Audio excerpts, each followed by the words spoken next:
তো বন্ধুরা, আপনাদের সবাইকে স্বাগত আমার আর একটা ব্লগ ভিডিওতে। তো সবাইকে জানাই হ্যাপি নিউ ইয়ার। আর আজ আমরা এসেছি চিল্কিগড় কনক দুর্গা মন্দির। আর আজ যা ভিড় ছিল তা এই গাড়িগুলো দেখলেই বোঝা যাবে। তো এইটা হচ্ছে কনক দুর্গা মন্দির। তো এখানে দশমীর সময় কাড়া কাটা হয়, আর সেই সময় লোক অনেক হয়। আর এইদিকে বাচ্চাদের খেলার জন্য দোলনা পার্ক বানিয়েছে এখানে বাচ্চারা খেলার জন্য।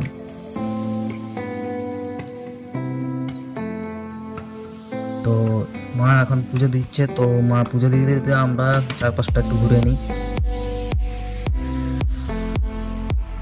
তো এই সাইডে এসে দেখি একটা হনুমান বসে বসে শশা খাচ্ছে, আর সেই গাছের উপর আরো আছে হনুমান, অনেক হনুমান আছে এখানে।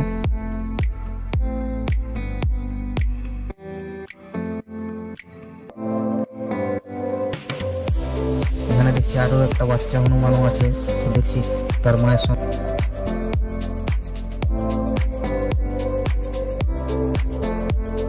তো হনুমানগুলো কলা দিতে সব হনুমান কেমন চলে এসে দেখছি বন্ধু।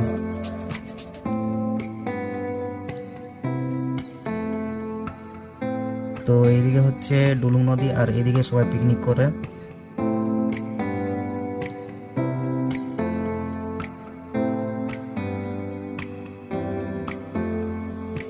তো এখানে ঘোরাঘুরি করার পর তো এখন আমরা যাচ্ছি ঝাড়গ্রাম ডিয়ার পার্ক। তো ডিয়ার পার্ক ব্লগও শীঘ্রই আসবে। তো আজকের মতো এখানে ব্লগটা শেষ করছি। তো ব্লগটা ভালো লাগলে লাইক শেয়ার ও কমেন্ট করবেন। তো ভিডিও যারা নতুন এসেছে তারা অবশ্যই চ্যানেলটাকে সাবস্ক্রাইব করে রাখবে, এরকম আরও অনেক ভিডিও আসতে চলেছে।